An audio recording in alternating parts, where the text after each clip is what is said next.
And to Covid-19 on our minds constantly. Of course, as Auckland's level 3 lockdown continues, the rest of the country at level 2, being reassessed next week. And this as a consequence of the second wave of the coronavirus after 102 COVID-free days. And we still don't know how it got into New Zealand. However, despite President Trump's weird attacks on New Zealand's containment efforts, New Zealand does have one of the lowest COVID-19 death rates, 0.45 for every 100,000 people, compared to the US rate of over 53 deaths per 100,000. We'll hear more about what the US's failure to deal with COVID signifies from Wade Davis at around 9:40 this morning. He sees it as part of the unravelling of America, and he's written a polemic about it that's gone, if you'll excuse the expression, viral. Meanwhile, research is still throwing up new twists in this coronavirus story. Cambridge University virologist Dr. Chris Smith is back to pick up the threads. Hi, Chris. Hello, Kim. We have been examining transmission. Can it, for example, be transmitted from an elevator button? Would aerosol particles last long enough in an elevator to infect a person coming in after a person with COVID has got out? What's the latest on transmission? This week I had a really interesting conversation with a researcher at Mount Sinai in New York. This is Nicole Bouvier. She's got a paper out in the journal Nature Communications this week. She's been looking at the question of, well, what does spread virus? Not just coronavirus, but for that matter, any respiratory virus. And she did these really interesting experiments with guinea pigs, not human guinea pigs, the actual rodent, the guinea pig, but they're a useful study subject. And one of the things they did was to ask, well, when a guinea pig just runs around in its cage, how many particles come off of the guinea pig? And so they fed air that the guinea pigs were breathing into an analyzer that could look at the particles that are coming off and look at how many there were and also how big they were. And they were able to discriminate between particles the animals were breathing out and particles the animals were just producing from their body. Effectively, this is guinea pig dandruff. And yes, it produces humongous amounts of particulate matter from its skin, from its fur and so on.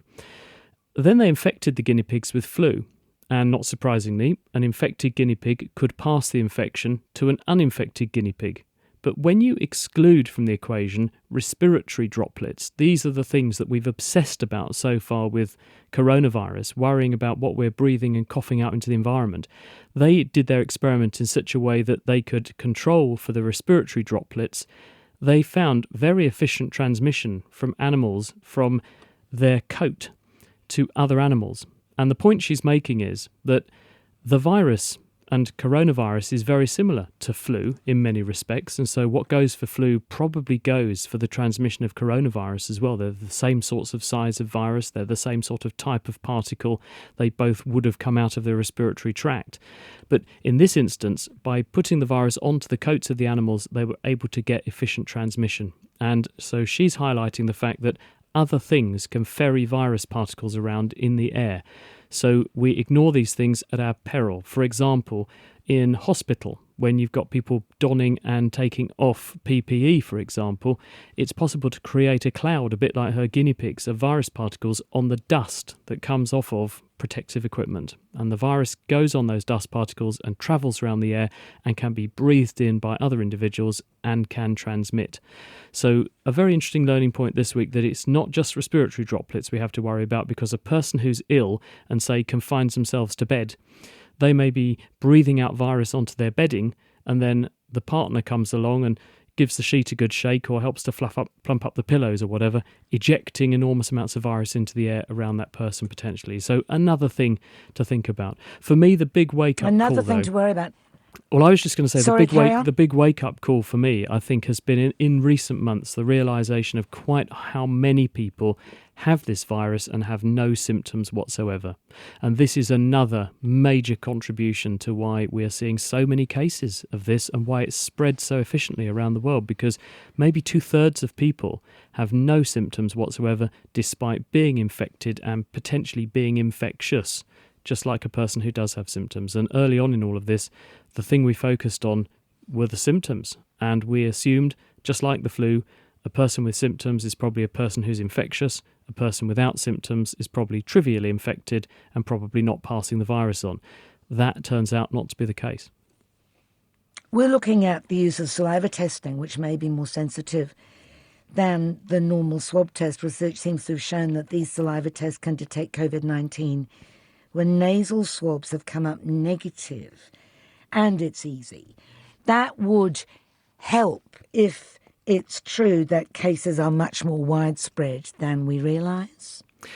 Any test is good to have as an additional adjunct. And the more tests that you have that you can compare and you can do trials and you can find out what the sensitivities and specificities are, the better. And also, as you say, it's easy to do some tests, easier to do some tests than others. This week, I've been part of a study which has just published its first findings. I mentioned this before. We've sent hundreds of samples of patients who have COVID to Western Australia, to Perth, to Murdoch University at the Australia National Phenome Centre campus. And they have processed these samples, and we have found very interesting biochemical signatures, which very specifically, in fact, we think the specificity and sensitivity of the test that we could make from our observations is about 100%. And it's very, very cheap, and it takes about 10 minutes. So we think that there are also very interesting possibilities in using the biochemistry in a person who's infected with COVID to produce a very sensitive test as well. So as far as I'm concerned, the more the merrier, because we'll find ways of detecting this faster, more cheaply and more efficiently. Truckloads of questions coming in, Chris. Let me address some of them. Are we any closer, says one listener, to understanding whether COVID infection conveys any protection against another strain in the future, or will it operate more like the seasonal flu? The answer is we don't know, because we don't know what's lurking out there, but we do have some information which is a gift to us from the 4 other coronaviruses that circulate every year. There are 4 common coronaviruses. They've been with us for decades to hundreds, even maybe thousands of years, and they produce the common cold. At least they're a contributor to the symptoms of the common cold. And one of them infects in a very similar way to the new coronavirus. It looks for the ACE2 receptor on the surface of our cells. So we can use that as a proxy marker for how long do people make immunity against this coronavirus. How long does that immunity last? Does it confer immunity if you are infected and exposed to that virus against re-encountering that virus? The answer actually isn't encouraging, because it looks like the immunity wanes and is gone within a couple of years and people become susceptible to reinfection. If you extrapolate that to, does catching this mean that I won't catch the next thing coming? It probably means the answer is low. No, not really. You're probably not going to get much protection from another type of virus if you encounter it into the future. But at the moment, we don't know. We don't know whether some people are getting very trivial infections with this coronavirus because they've had some kind of exposure, some kind of priming exposure to another similar virus in the past, and perhaps that's protecting them because they already have a very well-developed, very well-matured immune response. So when they encounter the new coronavirus, they're already tooled up and ready to go, and they just suppress it, and it doesn't produce any symptoms. We don't know at the moment, but we're trying to learn quickly. This next question goes to the transmission and the longevity of the virus. There has been some suggestion, we've got an election coming up, that elderly voters are not keen on postal votes, which has been a suggestion, as they fear they might catch COVID off their mail. How possible is that? You can never say never in medicine, so there's never zero risk. You can never completely absent yourself from risk, but the risk in this circumstance is extremely low for a number of reasons. One, the virus is quite fragile. It doesn't persist on surfaces at room temperature and normal humidity for that long. We're talking hours at most. under those circumstances. And the second point is that you've got to have an infectious dose present, and you've got to be able to recover that infectious dose onto you and then get that infectious dose into your body. Now, most people are sensible enough not to eat their post. The dog does. Dogs are susceptible to coronavirus, we think, but people generally not, unless they really don't like what's coming through the mail or it looks extremely tasty. So as a result, people are probably going to be very careful with their mail anyway. Most people are not in the habit of licking their fingers after they've opened their letters. So the chances of you being able to pick up an infectious dose of virus, having it arrive through the post, getting that on your skin and transferring that from your post to you is so slim that it's negligible. And so I think most people can be reassured, if you are worried, get your post, open your post, wash your hands, having thrown away the bits you didn't want, and you'll be absolutely fine. This a lot of people are worried about this. They are in Auckland, and they've been wearing a mask on the bus, which is recommended in New Zealand, but not mandatory. And they say, I feel uneasy when I leave the bus. By this, I mean I have to push the stop button, I have to use the railing to lift myself up, steady myself. It's this hand contact I'm fearful of. They say, can people with COVID sweat it out of their hands onto bus surfaces? I suspect that the sweating is not the issue. What do you say, Chris? As far as we can tell, you don't shed appreciable or even detectable amounts of coronavirus in your sweat. Sweat is made by filtering the liquid part of blood, the plasma out of blood in a sweat gland, and secreting that fluid onto the skin surface. Because the amount of coronavirus which is present in circulation in an average case is really low anyway, the chances of any of it making it across onto the skin surface via that route is so low, it's negligible. The person, if they're infected with coronavirus, is going to be producing orders of magnitude more virus via the coughing, spluttering, sneezing and breathing route than they are via the sweating route.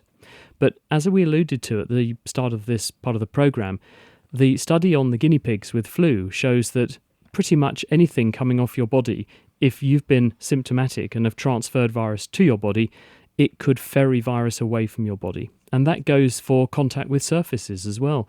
And this is why people are being urged, always have in mind washing your hands or using hand cleanser or minimising your contact with surfaces to the greatest degree. Because if you can avoid touching surfaces that other people have touched, you can indeed transfer virus that way. We know that for a fact, and the winter vomiting disease norovirus teaches that all too well every year. So if you can avoid touching a surface, I would. If you can't avoid touching the surface, just make sure you don't put your hands anywhere that you don't want to transfer virus to until you've washed them, cleansed them, or you've used some hand rub. Somebody says they've read that ivermectin has almost 100% cure rate when given to people recently infected and reduces death rate for people on ventilators from 80 to 40%. What do you know about that? Well, this is another one of these agents, a bit like the hydroxychloroquine story, where people have been trying a range of different substances, different drugs, to see if you administer these to someone with a confirmed case of coronavirus, it could change the course of the disease. Now, a lot of claims were made for a lot of different things early on in the process, because what was happening is small numbers of patients were being given these things in a non-standardised, non-proper clinical trial context, and as a result, there is a real risk of observation and publication bias. If you find it doesn't work, you don't tend to shout about it. If you find by chance that what you've done works, you then ascribe a causal relationship. This drug caused me to get better, so I'm going to write about it. And so there's an amplification of that bias. We don't know yet whether or not ivermectin does actually have a benefit to these people. It needs to be the subject of a proper clinical trial, and at the moment we just don't know whether that's the case or not. We do know that, for instance, there is no evidence to support the use of hydroxychloroquine. That has now been properly scrutinised in the context of a proper clinical trial. The recovery trial run by Oxford University looked at this very carefully and found no evidence, and this is a finding that has been mirrored in other contexts. There is no evidence evidence that that works.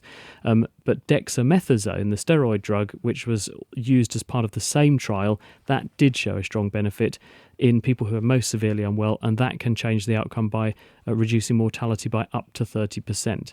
What we don't know at this stage, though, is with all these agents, what would happen if you intervened with them really early on in the course of the disease? Would they make a difference then? And those things, those sorts of studies, A, haven't been done because who would take a drug if they didn't feel unwell, and B, even if that has happened, even by chance, the amount of data isn't sufficiently robust in order to give us strong statistics, either yet or ever. So we just don't know at the moment. What's the latest on immunity? There's a story I saw in the New York Times. I think scientists have said that there could be lasting immunity to COVID-19 even after mild infections. Again, the jury's out because we've only known about this virus for 8 and a bit months now. And therefore, the longest study period we've got to look at people who we know have definitely been infected with it is 8.5 months. The only exception to this is Vladimir Putin, who last week seemed to have invented a crystal ball, because at the press conference where he announced that Russia had got this successful vaccine and they'd taken orders from 20 countries for 1 billion doses, he then said, by some amazing pronouncement, that this would provide immunity for 2 years. Now, how he knows that, I have no idea, because they've only had the vaccine for a month or two. So how on earth he knows about the future, and unless, of course, he knows something he's not telling us, then it's a mystery to me. But other than that, we just don't know at the moment. And the longest, because we can't speed up time, we can say is that you can study immunity for 8.5 months so far. We're going to have to wait and see. And do you have the same kind of uncertainty about the threshold for herd immunity? Well, what we know about herd immunity is a term that means that if we give enough people in a population a vaccine, or they are naturally challenged with an infection so they become immune to it, then eventually there are so few people who are left in society who are still susceptible that the distance in infectious transmission terms between the susceptible individuals is so great that the chances of a virus which is in a person at any one moment having the opportunity to interact and jump to another susceptible individual is so slim that you can't sustain a virus transmission chain. And as a result, individuals who are not immune or not vaccinated, and this would include people who can't have vaccines, people who are at high risk, newborn babies, individuals who don't make an immune response, those people are protected by the overall protection afforded by the herd and the inability of the virus to transmit through that group.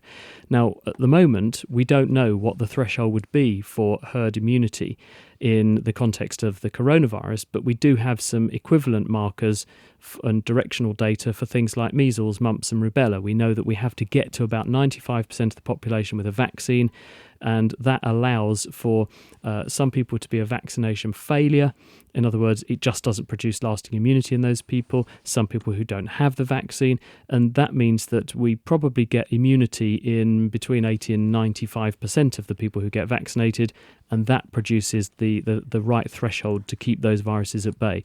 We'll think about that, because some scientists have said that the threshold for herd immunity could be as low as 50%. But as you say, uncertain, only 8 months of knowledge gone into this coronavirus so far. Chris Smith, thank you